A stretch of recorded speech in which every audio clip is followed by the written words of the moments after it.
Jika kalian melihat balapan rally sekarang, mungkin kalian gak akan melihat mobil sedan lagi. Dan semua pabrikan menggunakan mobil hatchbacknya. Kenapa begitu? Apakah itu ada aturan dari FIA untuk kompetisi di WRC? Atau apakah pembalap dan pabrikan hanya menyukai hatchback karena suatu alasan? Sebenarnya ada banyak alasan mengapa hatchback digunakan di rally. Kalau dulu-dulunya hampir semua jenis mobil bisa berkompetisi di WRC, seperti sedan dan hatchback. Sekarang-sekarang ini, sedan seakan-akan tenggelam dimakan oleh waktu. Kalian gak akan melihat lagi di kejuaraan WRC, di kelas apapun untuk mobil sedan ini. Kenapa demikian? Di sini kami sudah merangkum beberapa alasan. Kenapa balapan di WRC sekarang semuanya hatchback? Alasan pertama yaitu mobil hatchback memiliki ukuran yang kecil. Ini adalah alasan utama dan paling banyak digunakan.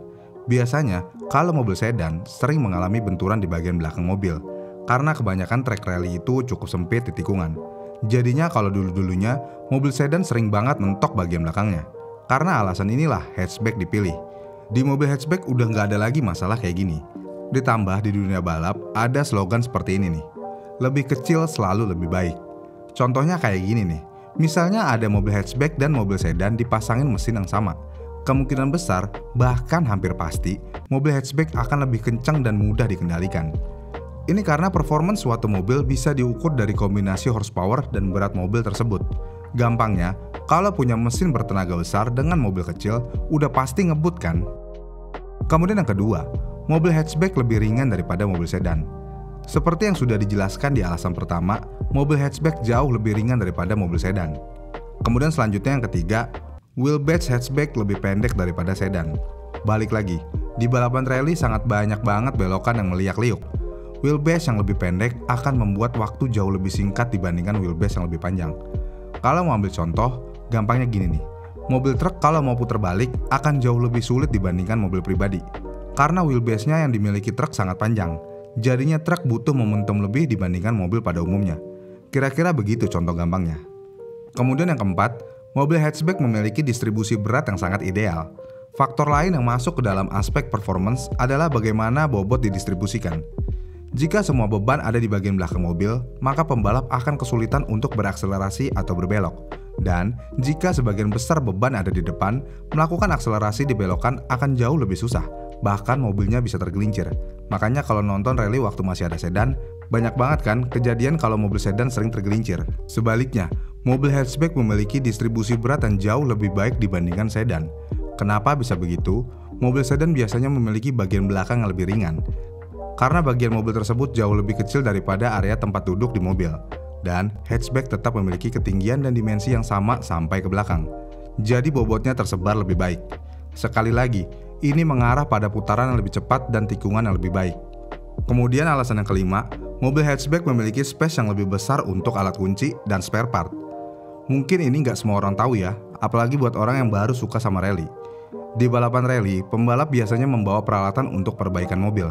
Alat pemadam kebakaran, serta ban cadangan. Ya, karena balapan rally ini beda dari balapan lain seperti Formula One. Karena kalau mengalami kerusakan di tengah trek, pembalap dan co-driver harus benerin mobilnya sendiri. Dan ini diperbolehkan oleh regulasi. Sekali lagi, hatchback menawarkan kelebihan di sini.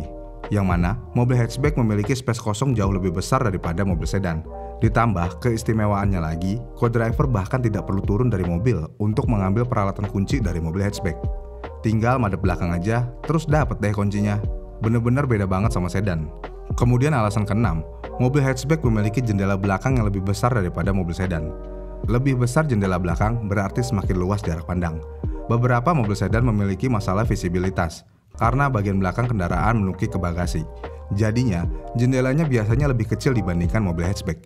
Karena hatchback memiliki hatch on the back di belakang, makanya jendelanya jauh lebih besar. Dan ini tentu aja memberi pembalap visibilitas yang lebih baik. Meskipun mobil rally biasanya tidak berpacu dengan pembalap lain, tapi memiliki visibilitas lebih akan jauh lebih baik. Kemudian yang ketujuh, secara umum, mobil hatchback memiliki efisiensi bahan bakar yang luar biasa. Ya balik lagi, karena memang bobotnya lebih ringan. Jadi semua tetap aja balik lagi ke bobotnya. Karena kalau mobilnya bisa semakin irit, jadinya mobilnya nggak perlu diisi bensin banyak-banyak. Yang menyebabkan mobil ini jadi lebih berat kalau bensinnya terlalu banyak. Kemudian yang ke-8, bentuk dari mobil hatchback sangat sempurna untuk roll cage. Roll cage dipasang di mobil rally untuk menjaga keselamatan pembalap dan co-driver. Ini adalah rangka logam yang masuk ke dalam mobil, dan ini membantu mencegah mobil dari remuk pada pembalap jika terjadi kecelakaan. Kalau di mobil sedan, lekukan bodi belakangnya kurang pas untuk roll cage sebenarnya, karena bentuk bagian belakang sedan yang sedikit mengecil. Jadinya roll cage tidak bekerja dengan sangat baik dibandingkan dengan mobil hatchback. Kemudian alasan yang ke-9, bagian belakang mobil hatchback jauh lebih baik untuk aerodinamis daripada mobil sedan. Ini karena wingnya benar-benar bisa melebihi jarak dari bodi belakang mobil, yang mana ini menjadikan downforce jauh lebih maksimal dibandingkan dengan sedan. Aerodinamis di balapan rally sangatlah penting, bahkan di balapan apapun. Karena kalau aerodinamisnya jelek, ini dapat mengurangi sepersekian detik dari setiap putaran. Jadi udah kelihatan kan, kalau di balapan rally yang berpacu dengan waktu, ini adalah hal yang sangat fatal. Bahkan, pernah juga dilakukan testing antara mobil hatchback dan mobil sedan dengan spesifikasi yang sama. Mobil hatchback dalam segi aerodinamis selalu unggul setengah detik dari mobil sedan. Kemudian alasan yang terakhir, spoiler bekerja lebih maksimal. Tujuan utama dari spoiler adalah memberikan mobil downforce lebih. Cara kerjanya kayak gini nih.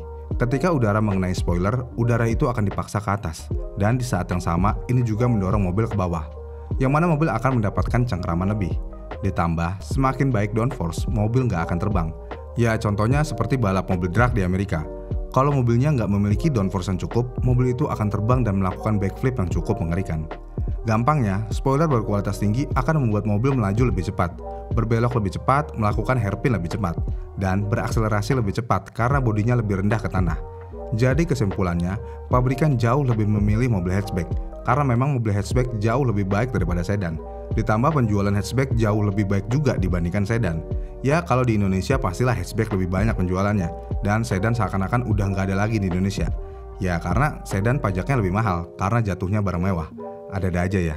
Ya walaupun kalau ngeliat mobil sedan di jalan emang jauh lebih gimana gitu. Gimana menurut kalian? Komen di kolom komentar di bawah ya. Jangan lupa like dan subscribe channel ini.